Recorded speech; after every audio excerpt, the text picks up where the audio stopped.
Two worldviews, one timeless question. Does God really exist? Or is he just a story we've told ourselves for comfort?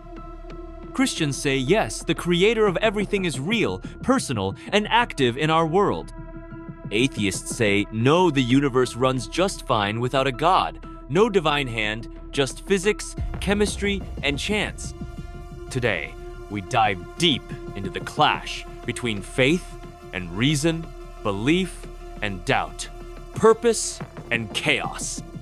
Because this isn't just a question for philosophers, it's personal. It's about why we're here, what's real, and what truly matters. Section 1. The universe, designed or accident. Look up at the night sky, thousands of stars, galaxies beyond galaxies. According to NASA, there are over 2 trillion galaxies in the known universe. Scientists agree the universe had a beginning. The Big Bang, 13.8 billion years ago, wasn't an explosion in space. It was an explosion of space itself. But what caused it?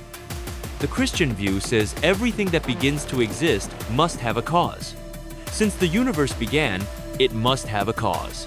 Christians believe that cause is God eternal, beyond time, and unimaginably powerful. Christian philosopher William Lane Craig puts it this way: the best explanation for the beginning of the universe is a personal, intelligent cause. But atheists ask, why jump to God? Some propose quantum fluctuations or a multiverse. Perhaps the universe came from a natural process we don't fully understand yet. Just because we don't have all the answers doesn't mean we insert a supernatural one. Then there's the fine-tuning of the universe. Gravity, electromagnetism, nuclear forces, all finely balanced. If gravity were just slightly stronger or weaker, stars wouldn't form. No stars, no life. Christians argue this isn't chance, this is intentional design. Like finding a laptop on the beach, you wouldn't say the wind created it, you'd assume a mind behind the machine. Atheists counter that in an infinite cosmos, someone had to end up in the right conditions. We're just the lucky ones. Our existence doesn't prove a designer. Section 2. Morality. Do right and wrong come from God? We all feel it. Some things are just wrong: torture, rape, genocide. But where does that feeling come from? Christians argue that without God, there's no foundation for objective morality. If we're just evolved animals, why should we care about justice or kindness? As C.S. Lewis said, you can't call a line crooked unless you know what a straight line is. Atheists respond that morality can evolve. Empathy, cooperation, and fairness help us survive. We don't need a divine lawgiver to know that murder is wrong. Even atheists agree on basic moral values. But Christians question whether evolution explains what's truly good or just what's useful. After all, evolution rewards survival, not justice. History shows that even terrible actions were once justified in the name of survival.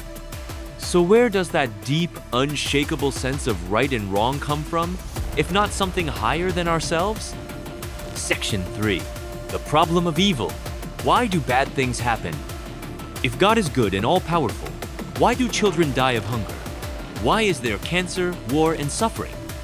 Atheists challenge that either God isn't good or he isn't powerful enough to stop evil.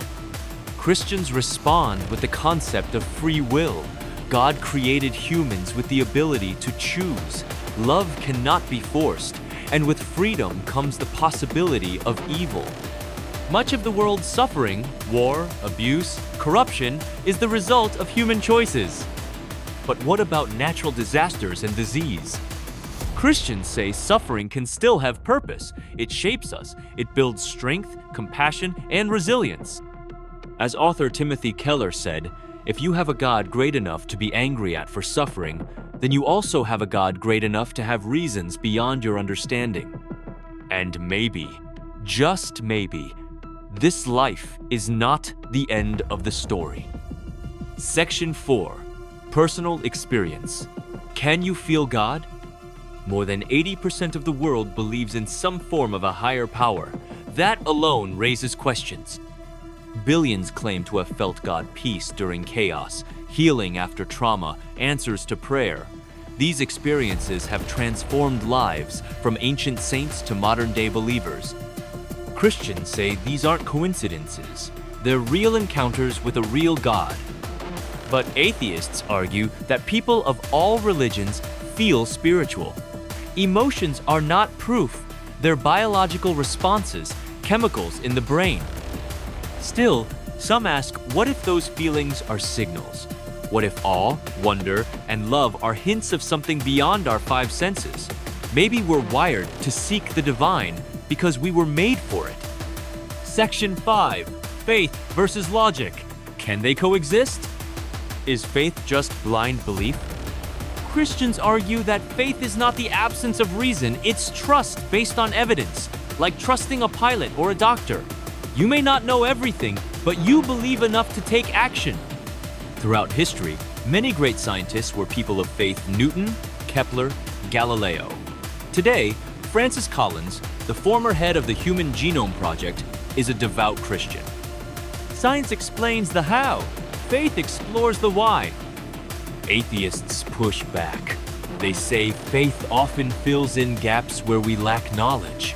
Ancient people blamed God for thunder, plagues, and eclipses until science explained them. But even today, science can't explain everything like consciousness, beauty, or why anything exists at all. Maybe the deepest questions aren't about evidence. Maybe they're about meaning. What do you believe? So, does God really exist? Some say yes, and they find meaning, purpose, and love that goes beyond measure. Others say no, and they build their meaning here, in this life, in this moment. Maybe we're not here by accident. Maybe the longing in our hearts for justice, for eternity, is a clue. Or maybe we're just stardust dreaming of gods we invented to feel less alone. What do you believe? Are we cosmic accidents or divinely designed? Is belief a leap of faith or a discovery of truth? Comment below and share your perspective. What do you believe and why? If this made you think, consider subscribing for more thought-provoking content. This isn't just a video, it's the conversation of a lifetime.